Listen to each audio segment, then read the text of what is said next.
ഏതൊരാളും അയാളുടെ ലൈഫിൽ പഠിക്കുന്ന ഏറ്റവും നല്ല പാഠവും ഏറ്റവും വലിയ പാഠവും ഒന്നാണ് അയാളുടെ ലൈഫിലെ ദ മോസ്റ്റ് പെയിൻഫുൾ മെമ്മറി. അത്രയും ഡെപ്തും അത്രയും വാല്യുബിൾ ആയ ഒരു ലെസണും അയാൾക്ക് ലൈഫിൽ വേറെ കിട്ടൂല. അതിന് കാരണം എന്താണെന്ന് വെച്ച് കഴിഞ്ഞാൽ അത് അത്രയും ഇമ്പോർട്ടൻ്റ് ആയ ഒരു വേദനയുള്ള ഓർമ്മ ആയതുകൊണ്ടാണ്. പല ആളുകളും പറയുന്ന ഒരു കള്ളമുണ്ട്, എൻ്റെ ലൈഫിൽ ഏറ്റവും വലിയ വേദനയുള്ള ഓർമ്മ എന്താണെന്ന് എനിക്കറിയില്ല, ഞാൻ മറന്നുപോയി. സീരിയസ്ലി അതങ്ങനെ മറന്നു പോവും. അതെങ്ങനെയാ മറന്നു പോവുക? അത് ഏറ്റവും വലിയ വേദനയുള്ള ഓർമ്മ ആവാൻ കാരണം എന്താ? നമ്മുടെ ലൈഫിൽ ഒരു സമയത്ത് ഏറ്റവും ഇമ്പോർട്ടൻ്റ് ആയ കാര്യമായിരുന്നു അത്. അത് നഷ്ടമായതോ അതില്ലാതായതോ ആണ് നമ്മുടെ ലൈഫിൽ ഏറ്റവും വലിയ വേദനയായി മാറിയത്. സ്വാഭാവികമായിട്ടും അതങ്ങനെ മറന്നു പോകാൻ കഴിയാത്ത ഒന്നായി അങ്ങനെ നിലനിൽക്കും. നമ്മളെ ഉള്ളിൽ എവിടെയെങ്കിലും അതങ്ങനെ കിടക്കും. ചിലപ്പോൾ അത് എപ്പോഴും ഓർക്കാൻ നമ്മൾ ആഗ്രഹിക്കണമെന്നില്ല, ഓർക്കണമെന്നില്ല.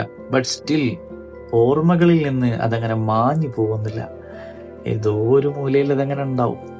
പക്ഷെ പല ആളുകളും അയാളുടെ ലൈഫിൽ നടന്ന ഏറ്റവും വലിയ വേദനയുള്ള ആ ഒരു കാര്യത്തെ ശപിക്കുന്നവരുണ്ട്. Please don't do that. കാരണം എന്താ അറിയോ, ആ ഒരൊറ്റ കാര്യം കൊണ്ട് നിങ്ങൾ പഠിച്ച നൂറുകണക്കിന് നല്ല പാഠങ്ങളുണ്ട്. പല ആളുകളും ഒറ്റയ്ക്ക് ജീവിക്കാൻ പഠിച്ചു, ഒറ്റയ്ക്ക് കാര്യങ്ങൾ ഹാൻഡിൽ ചെയ്യാൻ പഠിച്ചു, ആരൊക്കെ വിശ്വസിക്കണമെന്ന് പഠിച്ചു, ഒരു കാര്യം വന്നു കഴിഞ്ഞാൽ എങ്ങനെ അത് ഓവർകം ചെയ്യാം, എങ്ങനെ സർവൈവ് ചെയ്ത് മുന്നോട്ട് വരാമെന്ന് പഠിച്ചു. ആ കാര്യത്തിൽ സ്റ്റക്കായി പോകാൻ പാടുണ്ടോ, അങ്ങനെ പോയാൽ എൻ്റെ ലൈഫ് ആർക്ക് പോയി എന്ന തിരിച്ചറിവ് വന്ന കുറേ ആളുകളുണ്ട്. സോ ഒന്ന് ആലോചിച്ച് നോക്കുക, ആ ഒരു ഇൻസിഡൻറ്റിനെ ശപിക്കേണ്ട കാര്യമുണ്ടോ? നോ. അത് നടന്നത് നല്ലതിനാണ് എന്ന് നമ്മൾ മനസ്സിലാക്കുക കുറച്ച് കാലം കഴിഞ്ഞിട്ടാണ്. കാരണം അത് നടക്കുന്ന സമയത്ത് അൺഎക്സ്പെക്റ്റഡ് ആയിട്ട് നമ്മളെ ലൈഫിൽ നടന്നത്. അപ്പോൾ നമുക്ക് മനസ്സിലാവണമെന്നൊന്നുമില്ല.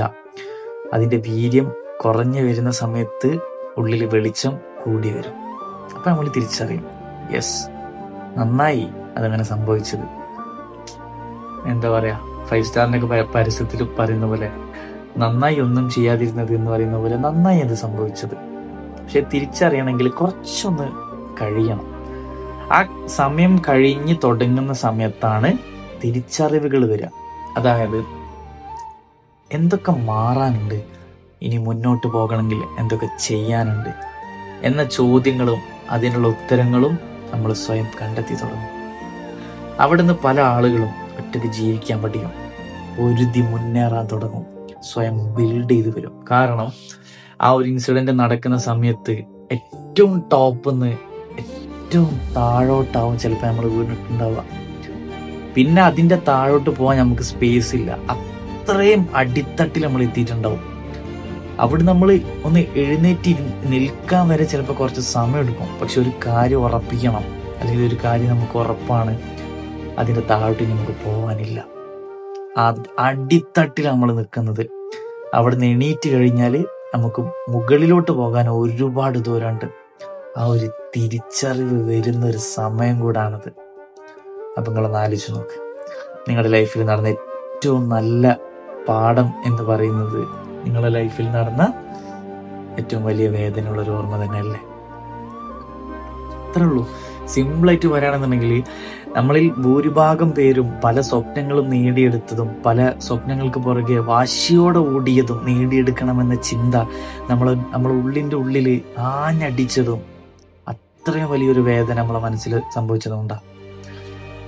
അതെനിക്ക് വളരെയധികം റിലേറ്റ് ചെയ്യാൻ പറ്റുന്ന ഒരു കാര്യം കൂടെയാണ്. എന്നെപ്പോലെ ഒരുപാട് പേർക്ക് റിലേറ്റ് ചെയ്യാൻ പറ്റുന്ന ഒരു കാര്യം തന്നെയാണത്. പക്ഷെ പല ആളുകളും അത് തിരിച്ചറിയുന്നില്ല. അവരുടെ ലൈഫിൽ ഏറ്റവും നല്ല പാഠവും ഏറ്റവും വലിയ പാഠവും അയാളുടെ തന്നെ ലൈഫിൽ നടന്ന ഏറ്റവും വലിയ വേദനയുള്ള ഒന്ന് തന്നെയാണെന്ന് ഞാൻ പറയുന്നത്. അത് തിരിച്ചറിയുന്ന ഒരു പോയിന്റ് എത്തുന്ന സമയത്താണ് നമ്മളിൽ ഒരുപാട് മാറ്റങ്ങൾ വരും, നമ്മൾ പെരുമാറുന്ന രീതികളിൽ. അതുപോലെ തന്നെ നമ്മൾ മറന്നുപോയ നമ്മളെ കുറേ കഴിവുകൾ നമ്മൾ തിരിച്ചറിയുന്ന ഒരു പോയിന്റാണ്. ആ ഒരു കഴിവുകൾ തിരിച്ചറിയുന്ന സമയത്ത് നമ്മൾ സ്വപ്നം കാണാൻ തുടങ്ങും. നമുക്ക് വേണ്ടി കാത്തിരിക്കുന്ന ഒരുപാട് വേദികളുണ്ട്, അല്ലെങ്കിൽ ഒരുപാട് കാര്യങ്ങൾ നമുക്ക് അച്ചീവ് ചെയ്യാനുണ്ട് എന്നൊരു ബോധം, എന്നൊരു തിരിച്ചറിവ് നമുക്ക് കിട്ടി തുടങ്ങും. അതാ ഞാൻ പറഞ്ഞത്, നമ്മളെ ലൈഫിൽ നടക്കുന്ന ഏറ്റവും വലിയൊരു വേദനയുള്ള ഒരു കാര്യം നമുക്ക് മുന്നിൽ തുറന്നു തരുന്നൊരു വാതിലുണ്ട്. അതിരുകളില്ലാത്ത ഒരുപാട് സ്വപ്നങ്ങൾ നേടിയെടുക്കാൻ പറ്റുന്ന ഒരു വലിയ ലോകത്തേക്കുള്ള വാതില്. അത് തിരിച്ചറിഞ്ഞ് അതിലൂടെ സഞ്ചരിച്ച് നേടിയെടുത്ത് വിജയിച്ച് വന്ന 100 കണക്കിന് ആളുകൾ ഇന്ന് ഈ ദുനിയാവിലുണ്ട്. അതുകൊണ്ട് തന്നെ ഇന്ന് നിങ്ങളൊരു വേദനയിലൂടെ കടന്നു പോവുകയാണെങ്കിൽ, അല്ലെങ്കിൽ ഇപ്പോഴും നിങ്ങളുടെ ഉള്ളിൽ അന്ന് നടന്ന ആ ഒരു കാര്യം സങ്കടത്തിലാണെങ്കിൽ, നിങ്ങളൊരു കാര്യം ഉറപ്പിച്ചോ, നിങ്ങൾക്ക് നല്ല കാലം വരാനുണ്ട്. അത് ഉറപ്പാണ്. പക്ഷെ നിങ്ങൾ തിരിച്ചറിയണം, നിങ്ങൾ പഠിക്കണം. നിങ്ങൾ ആ ഒരു വേദനയിലൂടെ ഇപ്പോഴും കടന്നു പോവുകയാണെങ്കിൽ നിങ്ങൾ ആദ്യം തിരിച്ചറിയേണ്ട ഒരു കാര്യം, ഇനി ആ വേദനയിലൂടെ കടന്നു പോകുകയല്ല വേണ്ടത്. മുന്നോട്ട് നിങ്ങൾക്ക് മുന്നിലൊരു ലോകമുണ്ട് എന്ന് തിരിച്ചറിയണം. അവിടെ നിങ്ങൾക്ക് ഒരുപാട് സാധ്യതകളുണ്ട്, ഒരുപാട് കാര്യങ്ങൾ നേടാനുണ്ട്, ഒരുപാട് കാര്യങ്ങൾക്ക് വേണ്ടി ഓടാനുണ്ട് എന്ന കുറച്ച് ബോധം നിങ്ങൾക്ക് വേണം. ആൻഡ് ഒരു പോയിന്റ് എത്തുമ്പോൾ ലൈഫിൽ പല കാര്യങ്ങളും നേടിയെടുത്ത് ഏതെങ്കിലും ഒരു പോയിന്റ് നിന്ന് തിരിഞ്ഞു നോക്കുമ്പോൾ നിങ്ങളോട് തന്നെ പറയും, അന്നത് നടന്നത് നന്നായി, അതുകൊണ്ട് ഞാൻ ഇന്ന് ഇവിടെ എത്തി. ഇൻഷാ അല്ലാഹ് അത് നിങ്ങൾക്ക് പറയാൻ പറ്റട്ടെ. ആൻഡ് ഇത്രയും വലിയ വേദനയിലൂടെ കടന്നു പോവാണെങ്കിൽ ടെൻഷൻ ആവണ്ട, റിലാക്സ്. കുറച്ച് സമയം എടുത്തു കഴിഞ്ഞാൽ ഈ ഒരു കാര്യം റെഡി ആയിക്കോളും.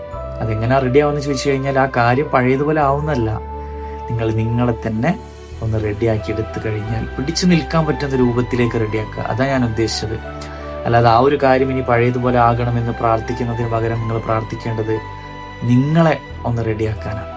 സ്വയം ഒന്ന് റെഡിയാവുക, എല്ലാ കാര്യങ്ങളും ഹാൻഡിൽ ചെയ്ത് പഠിക്കാനും ഒന്ന് മുന്നോട്ട് പോകാനുള്ള ധൈര്യം, കോൺഫിഡൻസ് അത് നൽകണേ എന്നാണ്. വൺസ് അത് നിങ്ങൾക്ക് കിട്ടിക്കഴിഞ്ഞാൽ നിങ്ങൾക്ക് കിട്ടുന്നൊരു ധൈര്യമുണ്ട്, നിങ്ങൾക്ക് കിട്ടുന്നൊരു കോൺഫിഡൻസ്, അതിൽ നിങ്ങൾ ഒരുപാട് ദൂരം മുന്നോട്ട് പോകും, ഒരുപാട് കാര്യങ്ങൾ അച്ചീവ് ചെയ്യും. എന്തിന്, കുറേ കാലം കഴിഞ്ഞാൽ പല ആളുകൾക്കും ഇൻസ്പിറേഷൻ നൽകാൻ പറ്റുന്ന പല കാര്യങ്ങളും ചെയ്യാൻ നിങ്ങൾക്ക് പറ്റും. ആ ഒരു പോയിന്റ് നിങ്ങൾ തിരിച്ചറിയും, ആ ഒരു പോയിന്റിൽ നിങ്ങൾ എത്തും. സോ ഒരു പ്രശ്നത്തിലാണെങ്കിൽ ടെൻഷൻ ആവണ്ട, എന്തായാലും ഇതിന്ന് മാറാൻ പറ്റും, ഇതിന്ന് ഉയരാൻ പറ്റും, നേടാൻ പറ്റും.